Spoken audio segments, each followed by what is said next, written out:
Je fais cette vidéo depuis mon lit. Je ne suis pas malade. C'est juste que je suis réveillée depuis un moment et que je traîne sur les réseaux sociaux. Et je me suis dit qu'il fallait que je vous partage tout de suite ce à quoi je pensais avant que je l'oublie. On dit que les autistes n'ont pas d'empathie. Alors peut-être certains ne démontrent pas d'empathie dans certaines situations, c'est mon cas d'ailleurs, et dans d'autres, ils peuvent être complètement hypersensibles, empathes au point d'en souffrir eux-mêmes. Et d'ailleurs, ça peut être un mécanisme de ne plus manifester d'empathie quand on essaye de s'en couper pour ne plus souffrir. Je pense à ça parce que j'étais sur un compte Instagram où une personne raconte la maladie qu'elle a, qui est très difficile à vivre. Je passe un moment à regarder ce compte, à écouter son témoignage, et puis au bout d'un moment, bon, je me sens déprimée. Beaucoup de gens vivent ça quand ils regardent les réseaux sociaux. Évidemment, c'est souvent des choses difficiles qui sont partagées.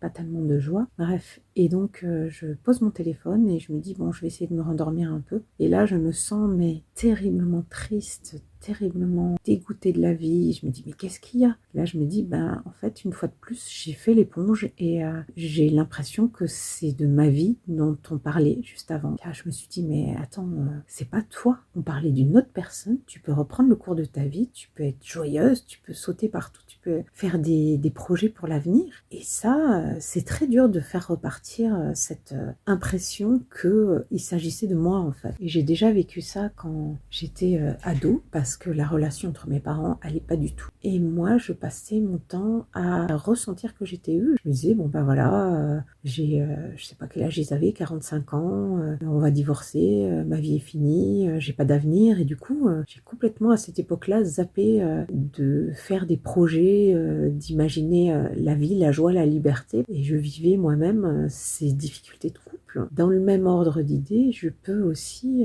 pleurer parce que un arbre va être coupé. Je ressens sa tristesse, sa douleur. Quand j'ai appris qu'il existait un continent de plastique, j'ai dit mais c'est pas possible. Et pareil, je me suis mise à pleurer. Si vous avez vu le film Le cinquième élément, l'héroïne découvre la violence du monde au travers d'un condensé qu'on lui montre à la télé. Et elle pleure, elle souffre énormément. Mais je ressens ça. En fait. Je regarde plus d'informations parce que je suis fortement impactée. Et par ailleurs, je peux me sentir totalement non concernée ou froide sur certaines choses que peuvent traverser les gens. Je peux penser à la mort de certains proches sans que ça soit grave pour moi, en me disant bon bah oui, c'est la vie, ça va arriver, ça arrive. C'est assez déroutant en fait. Et je pense qu'à la base, je ne connais pas tellement l'empathie et que je me suis rendu compte que c'était pas bien pour la société. Du coup, je me suis concentrée pour me mettre à la place des gens, imaginer ce qu'ils ressentent et vraiment le vivre à fond.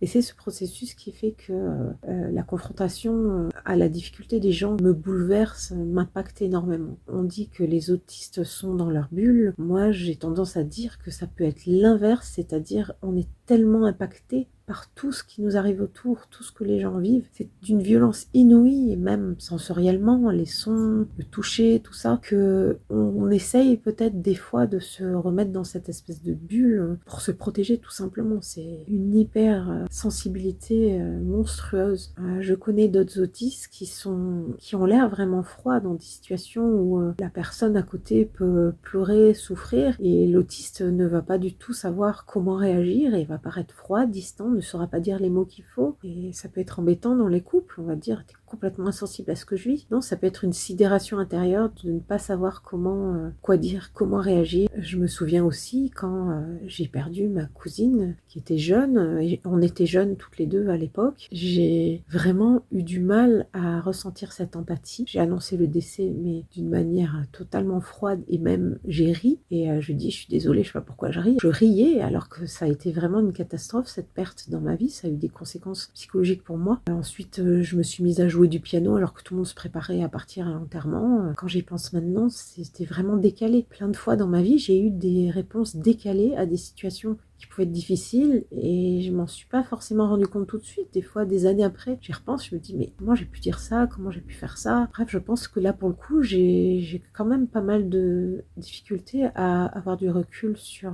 ma non-empathie, et j'ai tout le temps l'impression que ma sur-empathie m'envahit, mais tellement que ça prend le pas sur tout le reste. Voilà, il y aurait plein de choses à dire sur ce sujet, mais vraiment j'ai eu envie de partager de manière spontanée et rapide ces réflexions immédiates. Peut-être je ferai ferai d'autres vidéos sur le sujet de l'empathie ou la non-empathie chez les autistes. Désolée pour le look, la tête et la position que j'ai. À bientôt, merci pour vos commentaires. N'hésitez pas à partager vos situations et vos réflexions à ce sujet en dessous de la vidéo. À bientôt!